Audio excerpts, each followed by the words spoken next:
नमस्कार दोस्तों, welcome back to law सरकारी अब चैनल। आज के इस सेगमेंट में हम लोग एक वैकेंसी डिस्कस करेंगे जो रिलीज़ हुई है नेशनल लॉ यूनिवर्सिटी बैंगलोर से। और ये वैकेंसी आप देख सकते हैं recruitment for the assistant professor law के लिए है। 2 year contract position at national law school of India university Bangalore, NLSIU Bangalore. ये यूनिवर्सिटी 1987 में स्टैब्लिश हुई थी और नेशनल लॉ यूनिवर्सिटीज़ में इस यूनिवर्सिटी की बहुत ही अच्छी रैंकिंग है। तो एक-एक करके हम इस वैकेंसी की सारी चीज़ें डिस्कस करते हैं। नेम ऑफ पोस्ट आप देख सकते हैं assistant professor law, 2 year contract, 2 year contract के बेसिस पर आपको यहाँ आपका रिक्रूटमेंट होगा। टोटल 10 वैकेंसीज़ हैं, अनरिज़र्व्ड हैं।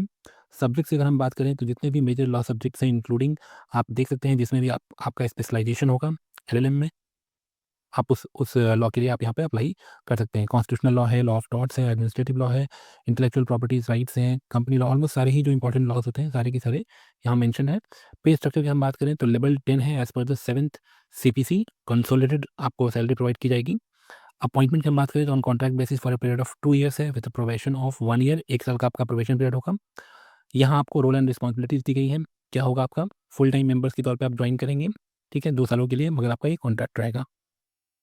ड्यूटीज़ एंड रिस्पॉन्सिबिलिटीज़ की बात करें तो आप देख सकते हैं to teach undergraduate and graduate courses, to design and deliver the lectures and classes during the term time, ठीक है, to undergraduate and graduates, ये सारे आपकी रिस्पॉन्सिबिलिटीज़ मेंशन है यहाँ पर। सिलेक्शन क्राइटेरिया की हम बात करें for the recruitment to assistant professor, the application will be judged only against the criteria which are set out below and you should ensure that your application shows clearly how your skills and experience meet this criteria, ठीक है। Essential qualification आप देख सकते हैं master degree आपके 50% 55% marks required है। Communication, interpersonal, time management, organizational skills necessary to undertake the pastoral care and administration for both undergraduate and graduate students, and ability to work with the students from diverse background to enable them to reach their full potentials, ठीक है। Desirable qualification में आपके कुछ यहाँ पर high quality academic journals में आपके paper publish होने चाहिए और आपके दूसरे भी अदर क्राइटेरियाज हैं जैसे demonstrated academic excellence in the university education will be preferred, आपका ट्रैक रिकॉर्ड बहुत अच्छा होना चाहिए एकेडमिकली। तो ये सारे डिज़ायरेबल क्वालिफिकेशंस हैं, मैंडेटरी नहीं है। हाउ टू अप्लाई, तो interested candidates are required to submit application through online mode only by the completing the application form and uploading copies of all required certificates.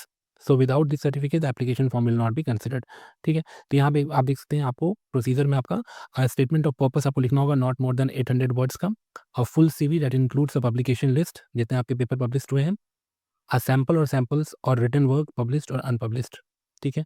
ये सारी चीज़ें आपको इंक्लूड करनी होंगी। डिटेल्स ऑफ 2 रेफरेंस भी आपको जिनका आप दे सकते हैं। जनरल कंडीशंस आप एक बार इनको ध्यान से पढ़ लेंगे एप्लीकेशंस को अप्लाई करने से पहले, या फिर आप इसका स्क्रीनशॉट भी ले सकते हैं। लास्ट डेट की हम बात करें तो last date for the submission of application is 4th of March 2026 5 o'clock तक है, and the candidate shortlisted for interview will be intimated through email. ये आपको इस वैकेंसी के बारे में जितनी भी डिटेल्स थी हमने शॉर्ट में इसको कवर करा, ठीक है। आप इसको ध्यान से एक बार पढ़ लेंगे। 12th ऑफ फरवरी को ये वैकेंसी रिलीज हुई है। तो this is all about this vacancy. दोस्तों अगर आप एक लॉ स्टूडेंट हैं और या फिर प्रैक्टिसिंग एडवोकेट हैं, किसी भी गवर्नमेंट लीगल एग्जाम्स की प्रिपरेशन कर रहे हैं, तो आप मेक श्योर करें कि हमारे इस चैनल को प्लीज़ सब्सक्राइब करें, बेल आइकन को प्रेस करके रखें। इस चैनल पर आपको रेगुलर बेसिस पे सारे ही गवर्नमेंट लीगल वैकेंसीज़ की नोटिफिकेशन प्रोवाइड की जाती है। Thank you.